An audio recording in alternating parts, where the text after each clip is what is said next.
আসসালামু আলাইকুম friends, welcome back in my channel. আপনারা জানেন আমরা প্রিমিয়াম গ্রুপ খোলার চেষ্টা করতেছি। যারা যারা আমাদের প্রিমিয়াম গ্রুপে জয়েন হবেন তারা আমাদের হোয়াটসঅ্যাপ নাম্বারে মেসেজ দেন। আমরা গ্রুপে বিভিন্ন ইউটিউবার যারা গল্প পোস্ট করে থাকে তাদের গল্পগুলা আমরা ফার্স্টলি আপনাদের জন্য পোস্ট করব এবং শুধুমাত্র আপনাদের জন্য অনলি ফর যারা আমাদের প্রিমিয়াম গ্রুপে অ্যাড হবেন, এবং ফি সম্পর্কে আমরা আলোচনা সাপেক্ষে ডিসাইড করব যে কত করে রাখা যায়। আমি ডিসাইড করতেছি, আপনারা মেসেজ দিলে আপনাদেরকে জানিয়ে দেওয়া হবে কত টাকা ফি হবে আমাদের প্রিমিয়াম গ্রুপে। যারা যারা জয়েন হবেন তারা আমাদের হোয়াটসঅ্যাপ নাম্বারে মেসেজ দেন। স্ক্রিনে দেওয়া নাম্বারটি হলো আমাদের হোয়াটসঅ্যাপ নাম্বার। ধন্যবাদ সকলকে আমাদের এই ভিডিওটি এই পর্যন্ত দেখার জন্য। সাইমনের অটল দখলদারিত্বে নাফিসার সমস্ত শরীরের ভর ছেড়ে দিল। সাইমন দুই হাতে আগলে নিল নিজের পিচ্চি পুতুলকে। কিছুক্ষণ পর ছেড়ে দিলেও আবারও নাফিসার অধরে নিজের অধর মিলিয়ে দিল। নাফিসা ঠিকমতো শ্বাস নেওয়ারও সুযোগ পেল না। এর মধ্যেই আবার হামলে পড়ল সাইমন ওর ঠোঁটের ওপর। দীর্ঘ সময় পরে অবশেষে নাফিসাকে ছাড়ল সে। তারপর বৃদ্ধাঙ্গুলি দিয়ে আলতো করে মুছে দিল নাফিসার ভেজা ঠোঁট। নাফিসা ছাড়া পেয়ে হাঁপাতে হাঁপাতে জোরে জোরে নিঃশ্বাস নিতে লাগলো। চোখ বুজে স্থির হয়ে দাঁড়িয়ে রইল নাফিসা। সাইমন স্থির দৃষ্টিতে তাকিয়ে রইল ওর দিকে। তোমার রুমে যাও, আর সকালে তুমি আমার সাথে যাবে, মনে থাকে যেন।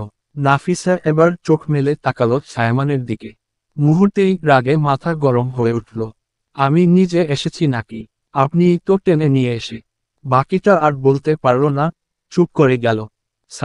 মান ওর এই চুপ করে যাওয়া দেখে ঠোঁটে মৃদু হাসি টেনে নিল। কি বলছিলে? এখানে টেনে নিয়ে এসে তারপর কি বল? রাগে আর লজ্জায় চোখ রাঙিয়ে হঠাৎ চেঁচিয়ে উঠল। আপনার মাথা। কথাটা বলে এক মুহূর্ত হসন্ত তো দাঁড়ালো না। দৌড়ে বেরিয়ে গেল সাইমনের ঘর থেকে। ওর চলে যাওয়ার দিকেই স্থির দৃষ্টিতে তাকিয়ে থেকে সাইমন গভীর স্বরে বলে উঠল, কালকে কিন্তু আমার সাথে যাবে, মাথায় থাকে যেন। তারা চিহ্ন, তারা চিহ্ন, তারা চিহ্ন, তারা চিহ্ন, তারা চিহ্ন, তারা চিহ্ন, তারা চিহ্ন। সকালবেলা নাফিসা বসে নাস্তা করছে। সামনে চেয়ারে বসে আছে সাইমন। বাড়ির বাকিদের মধ্যে কারো কারো নাস্তা হয়ে গেছে, আর ছোট সদস্যরা বেশিরভাগই এখনো ঘুম থেকে ওঠেনি, গত রাতের দেরি ঘুমের কারণে। নাফিসা খাওয়া শেষ করে দাঁড়ালো। একবার সামনের দিকে তাকিয়ে দেখল সাইমন কফির মাগে শেষ চুমুক দিয়ে উঠে দাঁড়াচ্ছে। নাফিসা আফিয়া বেগমের দিকে তাকিয়ে বলল, মামনি, আমি তাহলে যাই। বেগম হেসে মাথা নাড়ালেন, সাবধানে যা। নাফিসা ঘুরে চারপাশে তাকালো, সাইমন আর নেই। এই তো এখনই এখানে ছিল, আবার এটুকুর মধ্যে কোথায় চলে গেল? আজকে তো কলেজে তাকে ড্রপ করবে বলে বারবার মাথা খাচ্ছিল। এই লোক কি রহস্য মাথায় নিয়ে ঘুরে, আল্লাহ মাবুদ মৌলা জানে। ভাবনার মধ্যে হাঁটা শুরু করলো। পরীক্ষার আর বেশি দিন নেই, কলেজ যাওয়া জরুরি, এমনিতেই অনেক দেরি হয়ে গেছে। গ্যারেজের দিকে তাকিয়ে দেখল ড্রাইভার কাকা বসে আছে চেয়ারে। রোজ উনি ওকে কলেজে ড্রপ করে দিয়ে আসে। নাফিসা এগিয়ে গিয়ে তাড়াহুড়ো করে বলল, মতিন কাকা, তাড়াতাড়ি চলো, লেট হয়ে যাচ্ছে। মতিন কাকা চেয়ার থেকে উঠে নাফিসার দিকে তাকিয়ে বলল, সাইমন বাবা যে বলল আমাকে আর যেতে হবে না। আকার উনি তোমাকে সাথে করে নিয়ে যাবে। বাইরে অপেক্ষা করছে, গিয়ে দেখো তোমার জন্য। নাফিসা চমকে গেল। এই লোক তো কেবল ভিতর ছিল, এইটুকুর মধ্যে আবার বাইরে এসে গাড়ি বের করা হয়ে গেছে। তারপর মতিন কাকার দিকে তাকিয়ে বলল, আচ্ছা। বাইরে গিয়ে দেখল সাইমন গাড়িতে আগেই বসে আছে, ড্রাইভিং সিটে। জানালা খুলে চোখে ইশারা করছে দ্রুত গাড়িতে বসার জন্য। নাফিসা কোনো কথা না বাড়িয়ে এগিয়ে গিয়ে পিছনের সিটের দরজায় হাত দিলেই সাইমন সামনের দিকে গম্ভীর কণ্ঠে বলল, ফ্রন্ট সিটে এসে বসো, তাড়াতাড়ি। নাফিসার কথা শুনেও কান নিল না, পিছনের সিটে বসে পড়ল। নাফিসা এভাবে সাইমন কথা ইগনোর করে পিছনের সিটে বসাই সাইমন দাঁতের দাঁত চিপে বলল, ইডিয়েট, সামনে বসতে বলেছি, আমার পাশে। আর একটা বেশি কথা খরচ করাবে না, চুপচাপ পাশে বসো। দিন দিন তুমি প্রচণ্ড লেভেলের জেদি হচ্ছ। নাফিসা প্রথমে ধমক শুনে কিছুটা চমকে গেলেও কিন্তু মুহূর্তের মধ্যে যেই রাগে মাথা গরম হয়ে উঠল। দরজা খুলে বেরিয়ে পিছনের সিটের দরজা জোরে ধাক্কা দিয়ে অফ করল। তারপর ফ্রন্ট সিটে এসে বসতে বসতে বিড়বিড় করে বলতে থাকলো, তাই তো বেশি কথা খরচ করবেন কেন? নিজে তো অর্ধেক কথা মুখের ভিতরে রেখে অর্ধেক কথা বলেন। নিজের সিট বেল্টটা বেঁধে বাইরে তাকিয়ে রইল। সাইমন ওর বিড়বিড় করা দেখে বলল, কি বিড়বিড় করছো, স্পষ্টভাবে বলো। আগে নিজে স্পষ্টভাবে কথা বলতে শেখেন, তারপর আমাকে বলতে এসেন। স্পষ্টভাবে কথা বলার জন্য দাঁতে দাঁত চেপে আবার বিড়বিড় করে বলল, এই কি বিড়বিড় করছো আবার? নাফিসা দাঁত কেলিয়ে হেসে বলল, কিছু না। সাইমন চুপচাপ ওর কার্যক্রম দেখল, আর কিছু বলল না। নাফিসা ঠিকঠাক বসতেই গাড়ি স্টার্ট দিল। রাস্তা জুড়ে চুপচাপ থাকা, দুজনই কোনো কথা বলল না। গাড়ি এসে থামল কলেজের সামনে। নাফিসা তাড়াহুড়ো করে সিটবেল্ট খুলে বেরোতে গেলে সাইমন হাত ধরে টান নিল। হঠাৎ হাতে টান লাগ আকারেও নাফিসা ভার সামলাতে না পেরে পড়ে গেল সাইমনের বুকের উপর ঠাস করে। কিছুক্ষণ পর নিজেকে সামলে নিয়ে সাইমনের গায়ের ঘ্রাণ নিজের নাক দিয়ে নেওয়া শুরু করল। কিন্তু বেশিক্ষণ স্থায়ী হতে দিন না সাইমন। আকার ফিসার বাহু ধরে টেনে তুলে নিজের মুখোমুখি আনলো নাফিসার মুখটা। কলেজ ছুটি হওয়ার পর এখান থেকে এক পা নড়বে না। যতক্ষণ না আসবো, সাবধানে থাকবে, গট ইট। বললেই নাফিসার ঠোঁটের শুকনো একটি চুমু এঁকে দিল, তারপর ছেড়ে দিল। ছাড়া পেতেই নাফিসা কোনো দিকে না তাকিয়ে গাড়ির দরজা বেরিয়ে খুলে কলেজের ভিতরে ঢুকে গেল। এই লোক যখন তখন তার ঠোঁটে আক্রমণ করে বসে। সাইমন ওর দিকে তাকিয়ে রইল যতক্ষণ না নাফিসা ভিতরে ঢুকছে না। তারপর নিজেও গাড়ি স্টার্ট দিয়ে চলে গেল। তারা চিহ্ন, তারা চিহ্ন, তারা চিহ্ন, তারা চিহ্ন, তারা চিহ্ন, তারা চিহ্ন, তারা চিহ্ন, তারা চিহ্ন। কলেজের ভেতরে ঢুকতেই মেহরিন আর মেহরাব দুইজন দৌড়ে এলো। মেহরিন প্রথমেই ঝাঁপিয়ে পড়ে নাফিসাকে জড়িয়ে ধরল। এই যে মেয়ে, এত লেট করলি কেন? জানিস আমরা কতক্ষণ ধরে তোর জন্য অপেক্ষা করছি। পাশে দাঁড়িয়েই মেহরাব কথাটা যোগ দিল। হ্যাঁ রে, এত দেরি করলি কেন? আমরা তো বিরক্ত হয়ে যাচ্ছিলাম। নাফিসা মেহরিনকে আলতো করে নিজের থেকে সরিয়ে নিয়ে বিরক্ত চোখে তাকালো ওদের দিকে। তোরা দুজন আমার সাথে কথা বলবি না? তোদের এত করে বলল রিশা আপি যাইতে, আর তোরা কি করলি আসলি না? রিশা আপু কত মন খারাপ করেছিল জানিস তোরা? একসাথে দুজনেই মাথা নিচু করে সরি বলে উঠল। নাফিসা দীর্ঘশ্বাস ফেলে ওদের দিকে তাকিয়ে বলল, আচ্ছা ভালোই করেছিস, আসিসনি। তোদের একটা বড় খবর দেওয়ার আছে। জানিস রুহি আপুর বিয়ে হয়ে গেছে গতকাল রায়হান ভাইয়ের সাথে। মুহূর্তের মধ্যে মেহরি আর মেহরাব দুজন একসাথে চিৎকার দিয়ে উঠল। কি? নাফিসা দুহাতে নিচের কান চেপে ধরল ওদের চিৎকার শুনে। তারপর শান্ত গলায় উত্তর দিল, হ্যাঁ সত্যি, বিয়েটা হয়ে গেছে। মেহরিন তো অবিশ্বাসের চোখে তাকিয়ে রইল। কিভাবে হলো বলতো? সবটা খুলে বল।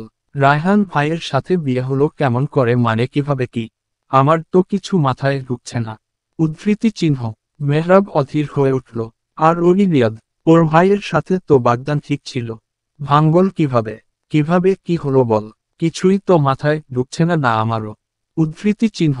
রিয়াদের নাম উচ্চারণ হতেই নাফিসার মুখ ফ্যাকাশে হয়ে গেল। চোখে মুখে ভীষণ অস্বস্তির ছাপ। মেহরিন ওর পরিবর্তনটা বুঝে নরম গলায় বলল, কি হলো রে, তোর মুখটা এমন হলো কেন? রিয়াদ বেয়াদবটা নিশ্চয় আবার কিছু করেছে, তাই না? মেহরাব দাঁত চেপে রাগী গলায় বলল, হ্যাঁ সব খুলে বল। বেয়াদবটা কি করেছে? নাফিসা দীর্ঘশ্বাস ফেলে মাথা নাড়ল। বাদ দে, এসব নিয়ে আর কথা বাড়াতে চাই না। মেহরাব এবার ধমক দিয়ে বলল, না, তুই চুপ করতে পারবি না। সবটা শুনবো আমরা। যা হয়েছে খোলাখুলি বল। অবশেষে নাফিসা হাল ছেড়ে দিয়ে বলল, আচ্ছা বলবো, কিন্তু এখন না। আগে ক্লাসে চল, অনেক দেরি হয়ে গেছে। পরে সব বলবো। ক্লাস শেষে তিনজন আবার একসাথে বটগাছের নিচে স্নান বাঁধানো জায়গায় বসল। এখানেই সাধারণত তাদের আড্ডা জমে। নাফিসা ধীরে ধীরে সব ঘটনা খুলে বলল, রুহি আপুর বিয়ের কথা, রিয়াদের বাজে আচরণ, আর তার জন্য কত কিছুর মুখোমুখি হতে হয়েছে। সবটা শোনার পর মেহরিন আর মেহরাব যেন রাগে ফেটে পড়ল। চোখ লাল হয়ে গেছে জনেরই। মনে হচ্ছে যদি রিয়াদ এখন সামনে থাকতো তবে কাঁচা চিবিয়ে খেত জনে মিলে। ওদের এভাবে উত্তেজিত দেখে নাফিসা হঠাৎ হাসতে শুরু করল। নিজের মন খারাপের মধ্যেও ওদের রাগী চেহারা দেখে না হেসে থাকতে পারল না। ক্লাস শেষে কলেজ ফাঁকা হতে শুরু করল। মেহরাব আর মেহরিনের গাড়ি এসে দাঁড়ালো গেটে। নাফিসাকে একা দাঁড়িয়ে থাকতে দেখে মেহরাব অবাক হয়ে বলল, এভাবে দাঁড়িয়ে আছিস কেন? ড্রাইভার কাকা আসেনি নাকি তোকে নিতে? মেহরিন দ্রুত যোগ করল, চল না, আমরা ড্রপ করে দিচ্ছি। নাফিসা একটু অস্বস্তি নিয়ে হেসে বলল, না না, দরকার নেই। মতিন কাকা আসবে কিছুক্ষণ পরেই। আমাকে আগে থেকে বলে গেছে আজ একটু লেট হবে। ওদের কাছ থেকে গোপন করে গেল যে আসলে সায়মান ওকে নিতে আসবে। কারণ মেহরাব আর মেহরিন যদিও ওর বেস্ট ফ্রেন্ড, তবুও সায়মানের ব্যাপারে ও এখনো কাউকে কিছু বলেনি। বলবেই বা কিভাবে? যে মানুষটা এখনো তাকে নিজের বউ হিসেবে স্বীকার করেনি, ভালোবাসে কি না সেও বোঝা যায় না। শুধু দায়বদ্ধতা থেকে তাকে বাড়িতে জায়গা দিয়েছে, পড়াশোনার সুযোগ করে দিয়েছে, তার সম্পর্কে কি বলবে ওদের? সব ভাবনা গোপন রেখেই নাফিসা হাসিমুখে ওদের বিদায় জানালো। মেহরিন আর মেহরাব একে একে গাড়িতে উঠে চলে গেল। নাফিসা অপেক্ষা করতে থাকলো সায়মানের জন্য। অনেকক্ষণ ধরে কলেজের গেটে দাঁড়িয়ে আছে। চারপাশ ফাঁকা হয়ে গেছে, মেহরাব আর মেহরিনও অনেকক্ষণ আগে চলে গেছে। সব ছাত্রছাত্রীরা ও যার যার পথে চলে গেছে। একমাত্র সেই এখনো দাঁড়িয়ে আছে, আর ভেতরে ভেতরে বেজায় বিরক্ত হচ্ছে সায়মানের উপর। এতক্ষণ দাঁড়িয়ে আছি, লোকটার কোন নামগন্ধ নেই। নিতে আসবে বলে গেল, অথচ আসছে না। আল্লাহ জানে মাথায় কি রহস্য লুকিয়ে রাখে। মন খারাপ করে আকাশের দিকে তাকালো নাফিসা। তারা চিহ্ন, তারা চিহ্ন, তারা চিহ্ন, তারা চিহ্ন, তারা চিহ্ন, তারা চিহ্ন। সাইফান নাফিসার কলেজের সামনে এসে ব্রেক কষল। কানে তখনও ফোন, ওপাশে সাইমানের গম্ভীর কণ্ঠ ভেসে আসছে। ওকে নিয়ে আমার অফ হ্রস্বই কার্সের সামনে চলে আসিস। আমার একটু কাজ পড়ে গেছে, তাই নিজে আসতে পারলাম না, তুই ওকে নিয়েই এখানে আসবি। সাইফান অবাক হয়ে বলল, ভাইয়া, হঠাৎ ছোটুকে তোমার অফিসে কেন নিয়ে যাব? রোজ তো মতিন কাকাই ওকে পৌঁছে দেয়, তুমি আবার হঠাৎ কোথায় নিয়ে যাবে ওকে? তোকে এত প্রশ্ন করতে বলিনি। আমি আম্মুকে বলে দিয়েছি আজ পিচ্চি পুতুল বাসায় ফিরবে না, ওকে নিয়ে গ্রামে যাব ওদের। ও আচ্ছা বলার পর সাইফান আবার বলে উঠল, আচ্ছা ভাইয়া, তুমি ছোটুকে পিচ্চি পুতুল বলো কেন? কথা শেষ করার আগেই সাইফান হঠাৎ কেমন জ্বরে আক্রান্ত হলো। চোখ বড় বড় করে চিৎকার করে উঠল, এই দাঁড়া, বলছি কোথায় নিয়ে যাচ্ছিস ছোটুকে? কোথায় নিয়ে যাচ্ছিস? ওপাশে সাইমান প্রথমে থমকে গেল। কয়েক সেকেন্ড নীরবতা, তারপর রাগে কণ্ঠ ফেটে বেরোল, সাইফান, কি হয়েছে? চিৎকার দিচ্ছিস কেন? স্পষ্ট করে বল, কি হয়েছে? সাইফানের চিৎকার শোনা যাচ্ছে শুধু। কোনো ওর না পেয়ে ফোনের ওপাশ থেকে সাইমানের গলা আরেকটু ভারী, আরও উত্তেজিত হয়ে উঠছে। কি হয়েছে বলবি তো? Damn it! সাইফান রাগ, অন্যদিকে আতঙ্ক কণ্ঠস্বর নিয়ে চিৎকার শোনা যাচ্ছে শুধু। এই দাঁড়া, বলছি কোথায় নিয়ে যাচ্ছিস ছোটুকে? তারা চিহ্ন, তারা চিহ্ন, তারা চিহ্ন, তারা চিহ্ন, তারা চিহ্ন। তখন নাফিসা দাঁড়িয়ে কলেজ গেটের পাশে একা একা অপেক্ষা করছে। চারপাশে প্রায় ফাঁকা, শুধু একটা দোকানপাট তখনও খোলা। ও ভাবছে, এই লোকটা আসবে কি আসবে না। 1 ঘন্টা হয়ে গেল দাঁড়িয়ে আছি। হঠাৎ সামনে এসে ব্রেক কষল একটা কালো গাড়ি। শব্দে চমকে মাথা ঘুরিয়ে তাকালো নাফিসা। প্রথম মুহূর্তে মনে হলো সায়মান। গাড়ির রঙও তো কালো, কিন্তু চোখ কুঁচকে ভালো করে দেখতেই কেমন যেন সন্দেহ জাগল। না, এটা সায়মানের গাড়ি না। এরপরের সেকেন্ডেই ভেতর থেকে একে একে বের হলো 3-4 জন লোক। সবার মুখ ঢাকা কালো মাস্কে, মাথা থেকে পা পর্যন্ত কালো পোশাক। কারো চোখও ঠিকমতো বোঝা যাচ্ছে না। নাফিসা কিছু বুঝে ওঠার আগেই তাদের একজন ওর সামনে এসে দাঁড়ালো। আপনারা কে? কি চান? বাকিটা বলার আগেই হঠাৎ লোকটা পকেট থেকে ছোট্ট একটা কাপড় বের করে ওর নাকের কাছে চেপে ধরল। মাত্র কয়েক সেকেন্ডের মধ্যে নাফিসার শরীর ঢিলে হয়ে গেল। চোখ বুজে দুলে উঠল মাথা। আল্লাহ! ফিসফিস করে বলতেই ধপ করে অজ্ঞান হয়ে পড়ল। তখনই বাকিরা মিলে নাফিসার হাত পা ধরে দ্রুত গাড়ির দিকে টেনে নিতে লাগল। ঠিক সেই সময়ে কলেজ গেটের সামনেই এসে থামল সাইফানের গাড়ি। কানে তখনও ফোন, ওপাশে সাইমানের গলা গমগম করছে। সাইফান গাড়ি থেকে নামতেই চোখে পড়ল, জন লোক টেনে হিচড়ে নাফিসাকে কালো গাড়িতে তুলছে। সেজন্য সে চিল্লাতে থাকে, এই দ্বারা! চিৎকার করে দৌড় দিল সাইফান। বুকের ভেতর কেমন হাহাকার করে উঠল, চোখ লাল হয়ে গেল মুহূর্তেই। কিন্তু সাইফান দৌড়ে পৌঁছানোর আগেই গাড়ির দরজা ধপ করে বন্ধ হলো। চালক এক ধাক্কায় এক্সিলারেটর চাপতেই গাড়ি ঝড়ের মতো ছুটে যেতে লাগলো। সাইফান ছুটে গিয়ে রাস্তার মাঝখানে দাঁড়িয়ে হাঁপাতে লাগলো। তার চোখের সামনে নাফিসাকে ছিনিয়ে নিয়ে গেল ওরা। এদিকে ফোনের ওপাশে সায়মান ক্রমাগত চিৎকার করছে, কি হয়েছে বলবি তো ইডিয়েট? এভাবে চিল্লাচ্ছিস কেন? পিচ্চি পুতুলের কি হলো? সাইফান হাঁপাতে হাঁপাতে কোনোরকমে ফোনটা কানে ধরল। গলা কেঁপে যাচ্ছে, আতঙ্কে বুক ফেটে যাচ্ছে যেন। ভায়া, ছটু, ছটুকে। কি ছটু ছটু করছিস? স্পষ্ট করে বল না। পিচ্চি পুতুল ঠিক আছে তো? সাইমানের কণ্ঠ ফেটে বেরোলো উত্তেজনায়। সাইফান এবার চিৎকার করেই বলে উঠল, ভাই, একটা কালো গাড়ি থেকে কয়জন লোক নেমে ছটুকে তুলে নিয়ে গেল। ওই কথাটা শোনার সঙ্গে সঙ্গে যেন বজ্রাঘাত হলো সাইমানের মাথায়। অফিস রুমের ভেতর দাঁড়িয়েই জমে গেল।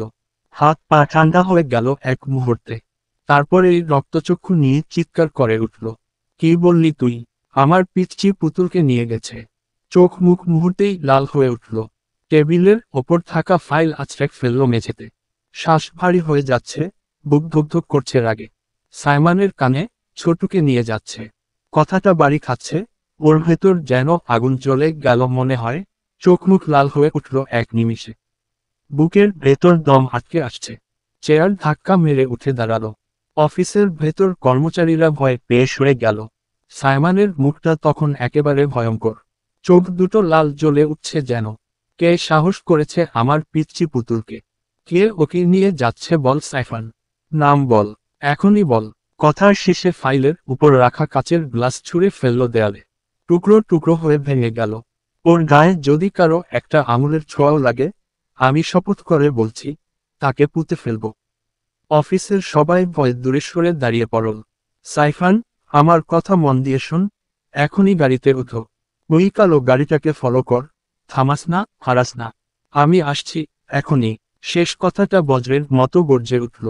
সাইমন আর দেরি করল না। ফোন কেটে দিয়ে গাড়ির চাবি হাতে তুলে নিল। এক ঝটকায় চেয়ার উল্টে দরজার দিকে দৌড় দিল। চোখে আগুন, ঠোঁটে একটাই শপথ, তার বুকের ভেতর ঝড় বইছে। চোখে শুধু নাফিসার মুখ ভেসে উঠছে। ওর পিছন পিছন রাজীব গিয়ে বসল গাড়িতে। সাইমন গাড়ি স্টার্ট দিল। স্পিডে চলতে থাকলো। ফোনটা আবার বের করে সাইফানকে কল দিয়ে ফোনটা স্পিকারে রেখে দিল। আর সাইফানের লোকেশন অনুযায়ী গাড়ি সে দেখে নিয়ে যেতে লাগলো। তারা চিহ্ন, তারা চিহ্ন, তারা চিহ্ন, তারা চিহ্ন, তারা চিহ্ন। অনেক আগেই বিকেল পেরিয়ে গেছে। সন্ধ্যা নেমে এসেছে চারদিকে। টানা 3 ঘন্টা ধরে সাইফান কালো গাড়িটাকে ফলো করছে।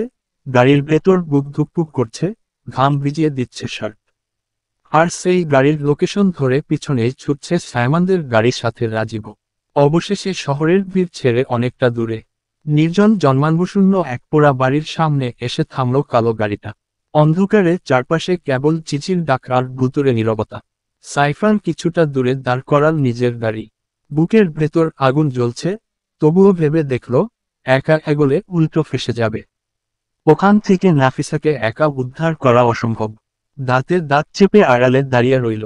চোখের সামনে দেখছে ওই কালো পোশাকের লোকগুলোকে অজ্ঞান নাফিসাকে টেনে নামাচ্ছে গাড়ি থেকে। কেউ গড়াতে লাগলো। মিনিটগুলো যেন বছর মনে হচ্ছে। প্রায় 40 মিনিট দাঁড়িয়ে থাকার পর দূর থেকে হেডলাইটের আলো ভেসে এলো। সাইমনদের গাড়ি। সাইফানের বুক থেকে দীর্ঘশ্বাস বেরোলো। গাড়ি থামতেই সাইমন এক ঝটকায় দৌড় যা খুলে বাইরে বেরিয়ে এলো। হাঁফাতে হাঁফাতে সোজা সাইফানের দিকে দৌড় দিল। পিছনেই ছুটে আসছে রাজীব। সাইমনের মুখের চেহারা দেখে সাইফান মুহূর্তেই থমকে গেল। চোখ দুটো লাল হয়ে আছে, রাগে আর দুশ্চিন্তায় রক্তচক্ষু হয়ে উঠেছে। চুলগুলো এলোমেলো, যেন বারবার হাত চালিয়েছে টেনশনে। কপাল ভিজে আছে ঘামে, মুখ শুকিয়ে সাদা হয়ে গেছে। ঠোঁট ফেটে গেছে শুষ্কতায়। মনে হচ্ছে যে কোনো মুহূর্তে বিস্ফোরিত হবে। সাইমন সাইফানের সামনে গিয়ে দাঁড়াতেই গর্জে উঠল, হয়ার দিয়ে তারা চিহ্ন, তারা চিহ্নকে ইচ্ছি। কণ্ঠটা কাঁপছে রাগে আর আতঙ্কে, যেন বুকের ভেতর থেকে বিস্ফোরণ হচ্ছে। চোখে মুখে কেবল একটাই ছবি ভাসছে, ওর পিচ্চি পুতুল। সাইফান পোড়া বাড়িটা দেখিয়ে দিল তাড়াতাড়ি। ভাইকে এইরকম পাগলের মতো করতে দেখে অবাক হয়ে গেছে। সাইমন পোড়া বাড়ির দিকে তাকিয়ে মাথা নিচু করল। হাত টুকিয়ে অগোচরে নিজের চুলগুলো খামচে ধরে রাজীবকে ডাক দিল। রাজীব তখন দ্রুত সরে এসে দাঁড়ালো। জি স্যার। তাড়াতাড়ি সবাইকে রেডি হতে বল, আমরা এখনই ভিতরে ঢুকব। কেউ পিছিয়ে পড়বে না, কাউকে ছাড়ব না। রাজীব নীরবে মাথা নাড়ালো। তখনই সবাই মিলেমিশে, নিঃশব্দে এবং দ্রুত পুরো বাড়িটা ঘিরে নিল। পুরনো দেয়াল, নিচু দোয়ান আর খাখা করে ঝরা জানালাগুলো তাদের আবহাওয়াকে আরো ভয়ানক করে তুলছে। সাইফানও তাদের সাথে রয়েছে, চোখে ভরা একটা অদম্য কি যেন। অন্যদিকে ঘরের ভিতরে নাফিসা ধীরে ধীরে জ্ঞান ফিরতে লাগলো। কেঁপে ওঠা শরীর, চোখ ধীরে খোলা লাগলো। মাথা ঝিমঝিম করছে, বেদনায় বুকটা পিটপিট করছে। চারপাশ ঘোরানো, দেয়াল, ছায়া, আর সামনে দাঁড়িয়ে থাকা অচেনা মানুষগুলো। মনের মধ্যে ধীরে ধীরে তখনকার অমান্তিক ঘটনার ঝলক মাথায় আসতে আতঙ্কে ভরে গেল সমস্ত মুখ। নাফিসা মাথা চেপে ধরে দেওয়ালের খাঁজ ধরল, দাঁড়াতেই চেষ্টা করল। সামনে থাকা একজন ঘনিষ্ঠভঙ্গি করে এগিয়ে এলো, নাফিসার সামনে চোখ পড়তেই থমকে গেল। পুরনো মুখ, পরিচিত কণ্ঠ, কামরুল হাসান। ওর ঠোঁটে এক দেউলিয়া হাসি, চোখে কুৎসিত কুক্ষিগত হ্রস্বইকার জনা আকারসা। কামরুল ধীরে ধীরে নাফিসার কাছে এসে দাঁড়ালো। ওর চোখ দুটো নাফিসার গোটা শরীরটা দেখল পা থেকে মাথা, একটির পর একটি, জঘন্যভাবে। নিষ্ঠুর দৃষ্টিতে নাফিসার গায়ে কাটা উঠল, সেই দৃষ্টিতে গা গুলিয়ে উঠল। কামরুলের মুখে হাসি পড়ল, শব্দগুলো বের করল যেন দীর্ঘদিন ধরে প্রস্তুত রাখা টুকরা কোনো কুৎসিত রসিকতা। আরে সোনামণি, তুমি এখানে? আমি তো ভাবতেও পারিনি জেল থেকে ফিরে সবার আগে তোমার কিডন্যাপের সুপারিশ পাবো। এক তীরে তো দুই পাখি মেরে দিলাম নাকি? বলি আরো কাছে এসে ওদিকে খানিক ঝুঁকে এলো, নিজের দাড়িতে হাত দিয়ে চুলকিয়ে কুৎসিত দৃষ্টিতে।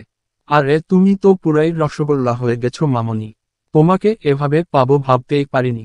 কোথায় ছিলে এতদিন সোনা পাখি?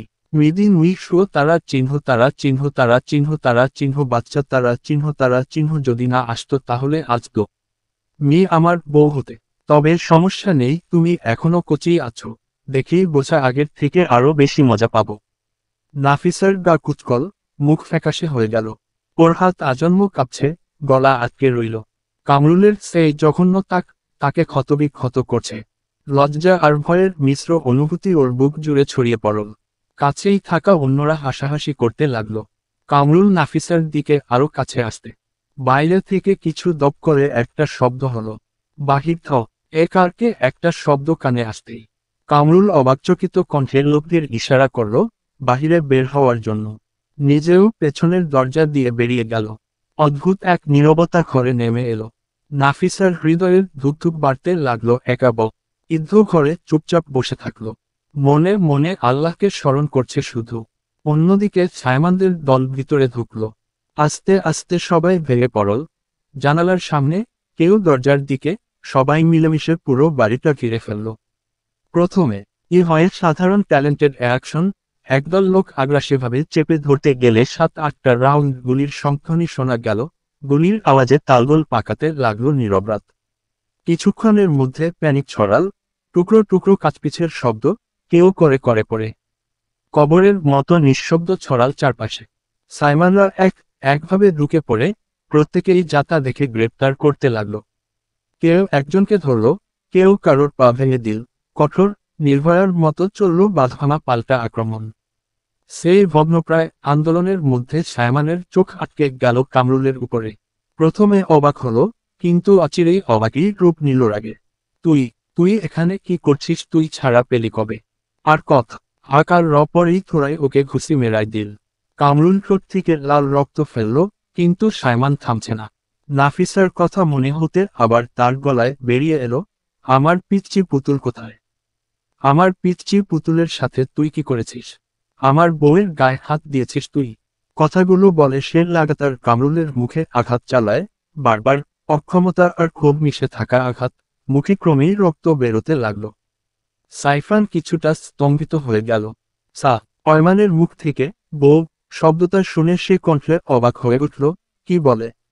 ভাইয়ের দিকে তাকিয়ে থাকলো এক দৃষ্টিতে। ভাই? বউ? নাফিসাকে নিজের বউ বলছে কেন? ভাইয়া কি পাগল হয়ে গেল নাকি? কামরুল রীতিমতো কাঁপতে কাঁপতে হেরে গেলে কণ্ঠ খোঁচা দিয়ে বলল, স্যার, আমার কোনো দোষ নেই।